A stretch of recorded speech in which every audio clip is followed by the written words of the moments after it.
Have you ever seen this happen? A brilliant idea just fizzles out, while another one, maybe not even as good, completely changes the game?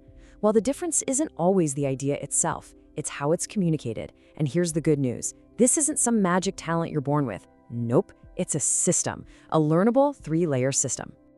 So, picture this, right? You're in a meeting. 2 really smart people present the exact same concept. The first person gets a few polite nods, and that's it. The second person, they get the funding, the promotion, they're hailed as a visionary. What's the difference? It's not charisma or luck. It's a structured approach, a system that starts from the inside and works its way out. And that is exactly what we're going to break down today. Okay, so where do we even begin? Well, it all starts inside, before you even open your mouth. This is the first and honestly the most crucial layer of the whole system, the foundation. It's all about the why behind your words. It's the mindset you bring to the table that sets the stage for everything else. Now, this little comparison here shows a really profound shift in thinking. A manager, well, they communicate to keep the gears turning, right? To maintain the status quo. But a leader communicates to launch the rocket. They're trying to paint a picture of a better future and get people excited to build it with them.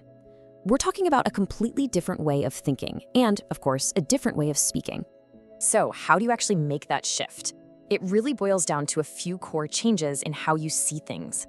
First, you've got to speak to lead, not just to be liked. That means having a point of view, being willing to stand for something.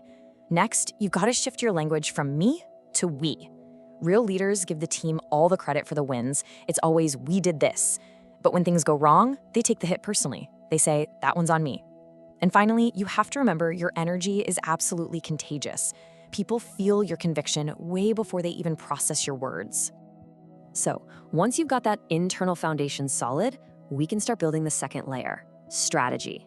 This isn't about what you feel anymore. It's about what you build. It's the structure of your message, and it's got to be designed for one thing: maximum impact.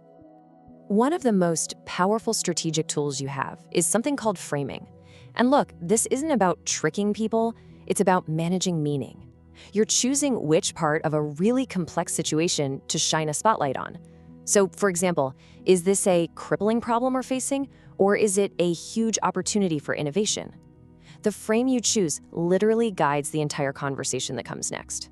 And one of the most effective ways to frame with authority is to use a structure that top CEOs swear by. It's often called the 3A pyramid. You start with the answer first, boom, get straight to the point. Then you back it up with maybe 2 or 3 big picture arguments. And all that detailed nitty-gritty data, you keep that in your back pocket. Those are the add-ons, and you only bring them out if someone asks.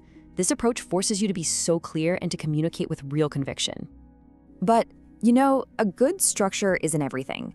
To make your message truly stick, you have to wrap it in the most powerful communication tool ever invented, a story. Let me show you a classic example. Imagine you hear this.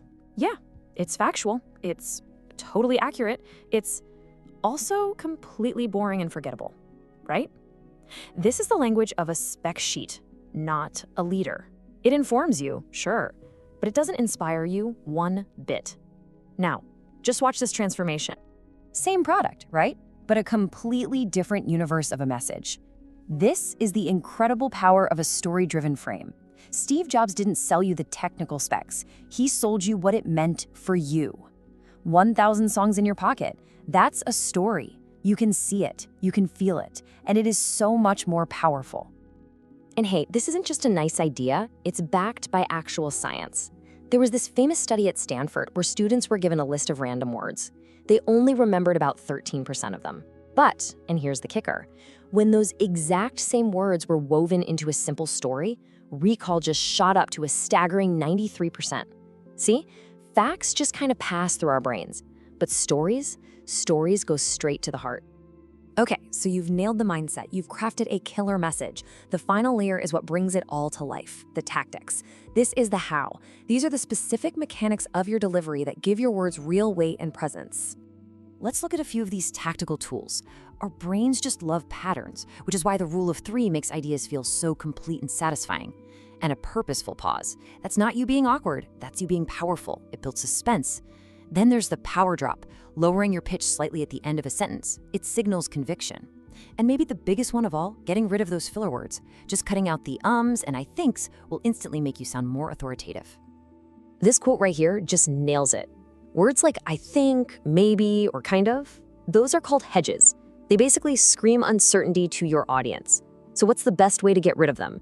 You swap them for silence. Seriously, just taking a beat to think before you speak doesn't make you look slow. It makes you look thoughtful and way more confident. But listen, your impact isn't just about the words you use. Get a load of this number, 100 milliseconds. According to researchers at Princeton, that's it. That's all the time it takes, just 1/10 of a second, for someone to decide how competent you are based on nothing but your body language. Your nonverbal communication is always on, whether you're paying attention to it or not. So how do you make sure your body is telling the same powerful story as your words? Simple. You command the room. You claim your physical space by standing or sitting tall. You consciously slow everything down, your movements, your speech. You use big, open gestures instead of fidgeting, and you make direct eye contact. These are small shifts, but they project massive confidence. All right, we've walked through the 3 essential layers. Now let's pull it all back together and look at the whole system. This is how you stop just talking and start truly leading. And there it is, the whole system. It all starts with the right mindset. That's your why, your internal foundation. That allows you to build a strategic message, your what, that's clear, compelling, and memorable. And finally, you bring it home with impactful delivery, your how, using all those verbal and nonverbal tactics. Each layer builds on the last. You can't just pick one. You need all 3 to really make an impact. So after all this, what's the one thing I really want you to walk away with? I'm gonna leave you with this final, powerful thought. The real goal of all this communication stuff, it isn't about showing off how smart or interesting you are. It's about connecting with people. It's about being genuinely interested in them. When you make that your true focus, everything else, the confidence, the clarity, the impact, it all just